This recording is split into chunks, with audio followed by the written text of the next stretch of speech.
दोस्तों, आज आप सुनेंगे विशंभरनाथ शर्मा कौशिक जी की एक बहुत ही प्रसिद्ध कहानी जिसका शीर्षक है रक्षाबंधन। चलिए सुनते हैं। माँ, मैं भी राखी बांधूंगी। श्रावण की धूमधाम है। नगरवासी स्त्री पुरुष बड़े आनंद तथा उत्साह से श्रावणी का उत्सव मना रहे हैं। बहनें भाइयों को और ब्राह्मण अपने यजमानों को राखियां बांध बांध कर चांदी कर रहे हैं।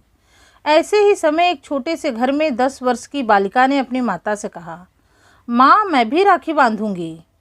उत्तर में माता ने एक ठंडी सांस भरी और कहा, किसके बांधेगी बेटा? आज तेरा भाई होता तो। माता आगे कुछ न कह सकी। उसका गला रूंध गया और नेत्र अश्रुपूर्ण हो गए। अबोध बालिका ने अठलाकर कहा, तो क्या भैया की ही राखी बांधी जाती है और किसी की नहीं? भैया नहीं है तो अम्मा, मैं तुम्हारे ही राखी बांधूंगी।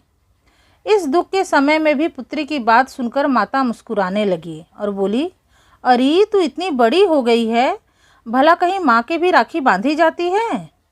बालिका ने कहा, वाह, जो पैसे दे उसी को राखी बांधी जाती है। माता, अरे कंगली, पैसे भर नहीं, भाई के ही राखी बांधी जाती है। बालिका उदास हो गई। माता घर का कामकाज करने लगी। घर का काम शेष करके उसने पुत्री से कहा, आ तुझे नहला दूं? बालिका मुख गंभीर करके बोली, मैं नहीं नहाऊंगी। माता, क्यों, नहावेगी क्यों नहीं? बालिका, मुझे क्या किसी के राखी बांधनी है? माता, अरे राखी नहीं बांधनी है तो क्या नहावेगी भी नहीं? आज त्योहार का दिन है, चल उठ नहा। बालिका, राखी नहीं बांधूंगी तो त्योहार काहे का? माता कुछ क्रुद्ध होकर बोली, अरे कुछ सिड़न हो गई है। राखी राखी रट लगा रखी है, बड़ी राखी बांधने वाली है। ऐसी ही होती तो आज यह दिन देखना पड़ता। पैदा होते ही बाप को खा बैठी, 2.5 बरस की होते होते भाई का घर छुड़ा दिया। तेरे ही कर्मों से सब नाश हो गया। बालिका बड़ी अप्रतिभ हुई और आंखों में आंसू भरे चुपचाप नहाने को उठ खड़ी हुई। 1 घंटे पश्चात हम उसी बालिका को उसके द्वार पर खड़ी देखते हैं। इस समय भी उसके सुंदर मुख पर उदासी विद्यमान है। अब भी उसके बड़े बड़े नेत्रों में पानी छलछला रहा है। परंतु बालिका इस समय द्वार पर क्यों? जान पड़ता है वह किसी कार्यवश खड़ी है, क्योंकि उसके द्वार के सामने से जब कोई निकलता है तब वह बड़ी उत्सुकता से उसकी ओर ताकने लगती है, मानो वह मुख से कुछ कहे बिना केवल इच्छा शक्ति से ही उस पुरुष का ध्यान अपनी ओर आकर्षित करने की चेष्टा करती है। परंतु जब उसे इसमें सफलता नहीं होती तब उसकी उदासी बढ़ जाती है। इसी प्रकार 1, 2, 3 करके कई पुरुष बिना उसकी ओर देखे निकल गए। अंत को बालिका निराश होकर घर के भीतर लौट जाने को उद्यत ही हुई थी कि एक सुंदर युवक की दृष्टि, जो कुछ सोचता हुआ धीरे धीरे जा रहा था, बालिका पर पड़ी। बालिका की आंखें युवक की आंखों से जा लगी। न जाने उन उदास तथा करुणापूर्ण नेत्रों में क्या जादू था कि युवक ठिठक कर खड़ा हो गया और बड़े ध्यान से सिर से पैर तक देखने लगा। ध्यान से देखने पर युवक को ज्ञात हुआ कि बालिका की आंखें अश्रुपूर्ण है। तब वह अधीर हो उठा। निकट जाकर पूछा, बेटी क्यों रोती हो? बालिका इसका कुछ उत्तर न दे सकी, परंतु उसने अपना एक हाथ युवक की ओर बढ़ा दिया।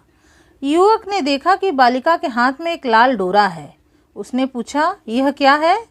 बालिका ने आंखें नीची करके उत्तर दिया, राखी। युवक समझ गया। उसने मुस्कुराकर अपना दाहिना हाथ आगे बढ़ा दिया।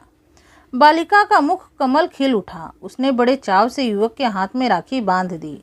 राखी बंधवा चुकने पर युवक ने जेब में हाथ डाला और 2 रुपए निकालकर बालिका को देने लगा, परंतु बालिका ने उन्हें लेना स्वीकार न किया। बोली, नहीं, पैसे दो। युवक, ये पैसे से भी अच्छे हैं। बालिका, नहीं, मैं पैसे लूँगी, यह नहीं। युवक, ले लो बिटिया, इसके पैसे मंगा लेना, बहुत से मिलेंगे। बालिका, नहीं, पैसे दो। युवक ने 4 आने पैसे निकालकर कहा, अच्छा ले, पैसे भी ले और यह भी ले। बालिका, नहीं, खाली पैसे लूँगी, तुझे दोनों लेने पड़ेंगे। यह कहकर युवक ने बलपूर्वक पैसे तथा रुपए बालिका के हाथ पर रख दिए। इतने में घर के भीतर से किसी ने पुकारा, अरे सरस्वती, कहाँ गई? बालिका ने आई कहकर युवक की ओर कृतज्ञतापूर्ण दृष्टि डाली और चली गई। गोलागंज लखनऊ की एक बड़ी तथा सुंदर अट्टालिका के एक सुसज्जित कमरे में एक युवक चिंता सागर में निमग्न बैठा है। कभी वह ठंडी सांसें भरता है, कभी रुमाल से आंखें पोंछता है, कभी आप ही आप कहता है। हाँ, सारा परिश्रम व्यर्थ गया, सारी चेष्टाएं निष्फल हुई। क्या करूं, कहाँ जाऊं, उन्हें कहाँ ढूंढूं? सारा उन्नाव छान डाला, परंतु फिर भी पता न लगा। युवक आगे कुछ और कहने को था कि कमरे का द्वार धीरे धीरे खुला और एक नौकर अंदर आया। युवक ने कुछ विरक्त होकर पूछा, क्यों, क्या है? नौकर, सरकार अमरनाथ बाबू आए हैं। युवक संभल कर, अच्छा, यहीं भेज दो। नौकर के चले जाने पर युवक ने रुमाल से आंखें पोंछ डाली और मुख पर गंभीरता लाने की चेष्टा करने लगा। द्वार फिर खुला और एक युवक अंदर आया। युवक, आओ भाई अमरनाथ। अमरनाथ, कहो घनश्याम, आज अकेले कैसे बैठे हो? कानपुर से कब लौटे? घनश्याम, कल आया था। अमरनाथ, उन्नाव भी अवश्य ही उतरे होगे? घनश्याम एक ठंडी सांस भरकर, हाँ उतरा था, परंतु व्यर्थ। वहाँ अब मेरा क्या रखा है? अमरनाथ, परंतु करो क्या, हृदय नहीं मानता है। क्यों? और सच पूछो तो बात ऐसी ही है। यदि तुम्हारे स्थान पर मैं होता तो मैं भी ऐसा ही करता। घनश्याम, क्या कहूँ मित्र, मैं तो हार गया।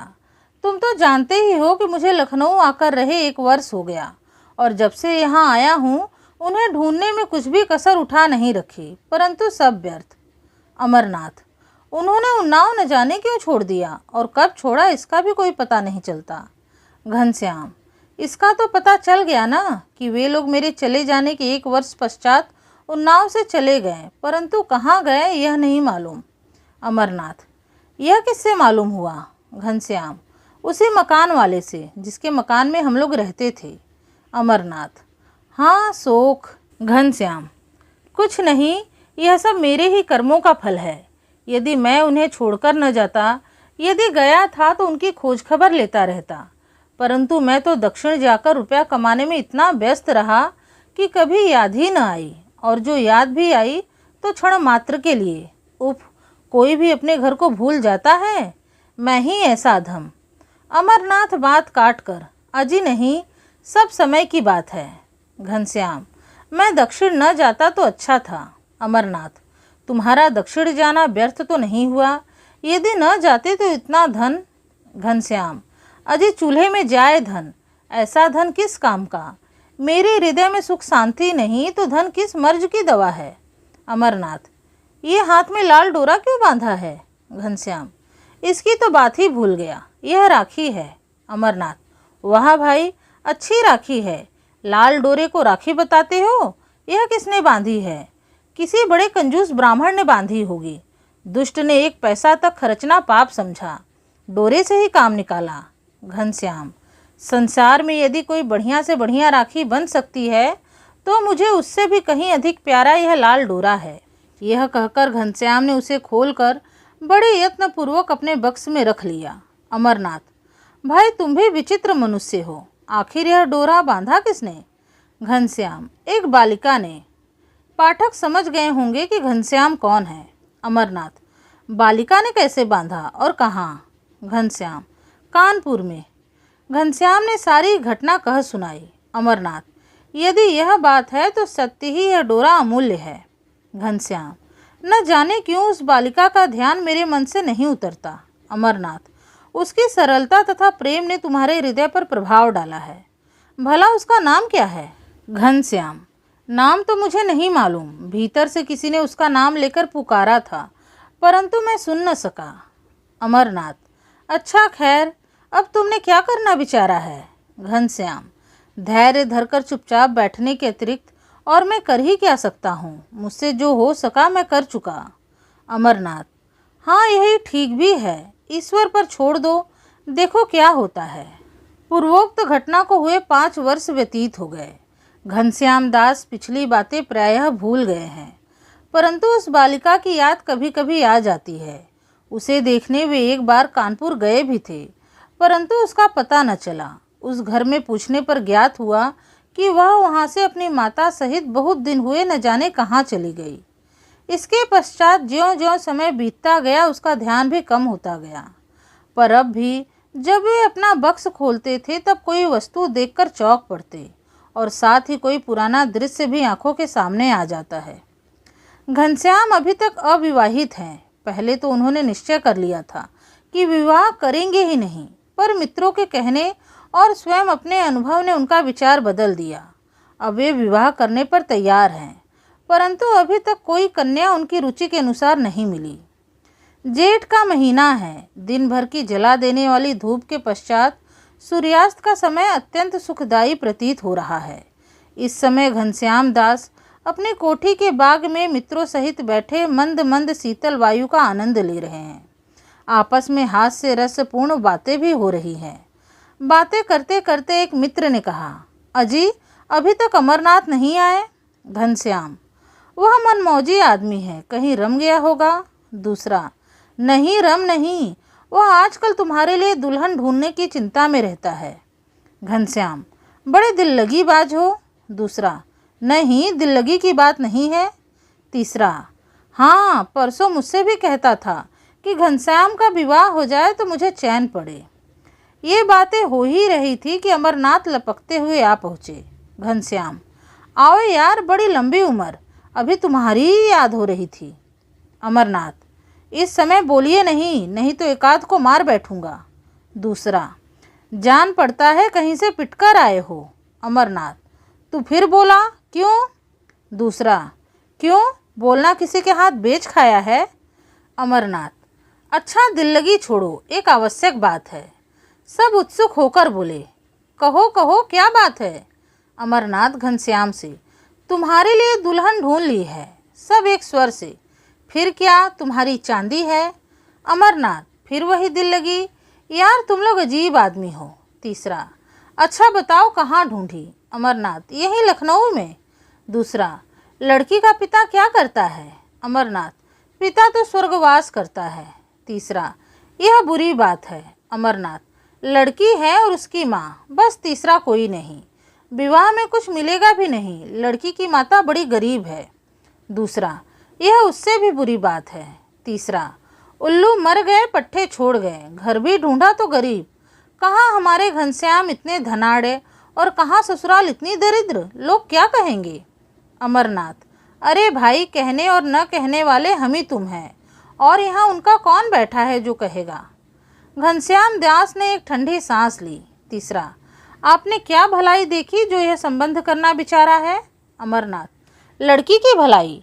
लड़की लक्ष्मी रूपा है, जैसी सुंदर वैसी सरल। ऐसी लड़की यदि दीपक लेकर ढूंढी जावे तो भी कदाचित न मिले।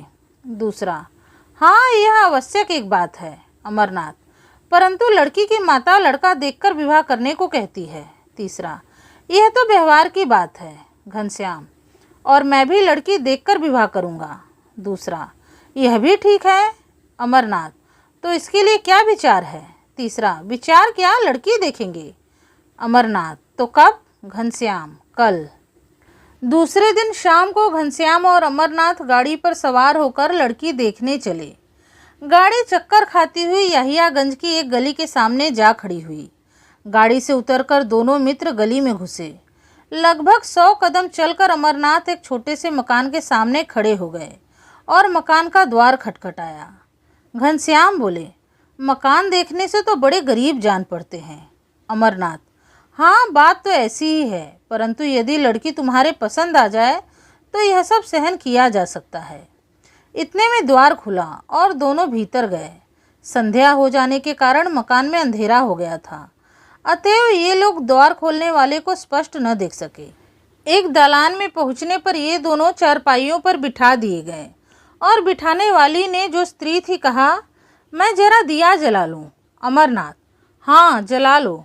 स्त्री ने दीपक जलाया और पास ही एक दीवार पर उसे रख दिया। फिर इनकी ओर मुख करके वह नीचे चटाई पर बैठ गई, परंतु ज्यों ही उसने घनश्याम पर अपनी दृष्टि डाली, एक हृदय भेदी आह उसके मुख से निकली और वह ज्ञान शून्य होकर गिर पड़ी। स्त्री की ओर कुछ अंधेरा था, इस कारण उन लोगों को उसका मुख स्पष्ट न दिखाई पड़ता था। घनश्याम उसे उठाने को उठे, परंतु ज्यों ही उन्होंने उसका सिर उठाया और रोशनी उसके मुख पर पड़ी, त्यों ही घनश्याम के मुख से निकला, मेरी माता, और उठकर वे भूमि पर बैठ गए। अमरनाथ विस्मित हो काष्ठवत बैठे रहे। अंत को कुछ क्षण के उपरांत बोले, उफ, ईश्वर की महिमा बड़ी विचित्र है। जिनके लिए तुमने न जाने कहाँ कहाँ की ठोकरें खाई, वे अंत को इस प्रकार मिले। घनश्याम अपने को संभाल कर बोले, थोड़ा पानी मंगाओ। अमरनाथ, किससे मंगाओ, यहाँ तो कोई और दिखाई ही नहीं पड़ता। परंतु हाँ, वह लड़की तुम्हारी। कहते अमरनाथ रुक गए। फिर उन्होंने पुकारा, बिटिया थोड़ा पानी दे जाओ। परंतु कोई उत्तर न मिला। अमरनाथ ने फिर पुकारा, बेटी तुम्हारी माँ अचेत हो गई है, थोड़ा पानी दे जाओ। इस अचेत शब्द में न जाने क्या बात थी कि तुरंत ही घर के दूसरी ओर बर्तन खड़कने का शब्द हुआ। तत्पश्चात एक पूर्ण वयस्का लड़की लोटा लिए आई। लड़की मुंह कुछ ढके हुए थी। अमरनाथ ने पानी लेकर घनश्याम की माता की आंखें तथा मुख धो दिया। थोड़ी देर में उसे होश आया। उसने आंखें खोलते ही फिर घनश्याम को देखा। तब वह शीघ्रता से उठकर बैठ गई और बोली, ये मैं क्या स्वप्न देख रही हूँ? घनश्याम, क्या तो मेरा खोया हुआ घनश्याम है या कोई और? माता ने पुत्र को उठाकर छाती से लगा लिया और अश्रु बिंदु विसर्जन किए। परंतु वे बिंदु सुख के थे अथवा दुख के, कौन कहे। लड़की ने यह सब देख सुनकर अपना मुंह खोल दिया और भैया भैया कहती हुई घनश्याम से लिपट गई। घनश्याम ने देखा, लड़की कोई और नहीं, वही बालिका है जिसने 5 वर्ष पूर्व उनके राखी बांधी थी और जिसकी याद प्रायः उन्हें आया करती थी। श्रावण का महीना है और श्रावणी का महोत्सव। घनश्याम दास की कोठी खूब सजाई गई है। घनश्याम अपने कमरे में बैठे एक पुस्तक पढ़ रहे हैं। इतने में एक दासी ने आकर कहा, बाबू भीतर चलो। घनश्याम भीतर गए। माता ने उन्हें एक आसन पर बिठाया और उनकी भगनी सरस्वती ने उनके तिलक लगाकर राखी बांधी। घनश्याम ने 2 असरफियाँ उनके हाथ में धर दी और मुस्कुराकर बोले, क्या पैसे भी देने होंगे? सरस्वती ने हंसकर कहा, नहीं भैया, ये असरफियाँ पैसों से अच्छी है, इनसे बहुत से पैसे आवेंगे। दोस्तों, आप सुन रहे थे विशंभर नाथ शर्मा कौशिक जी की कहानी रक्षाबंधन। उम्मीद है आपको कहानी पसंद आई होगी। कहानी पसंद आई है तो प्लीज़ इस वीडियो को लाइक करके मेरे चैनल को सब्सक्राइब करना न भूलें। आपसे मिलूंगी अपने अगले वीडियो में एक नई कथा कहानी के साथ। तब तक के लिए राधे राधे, धन्यवाद।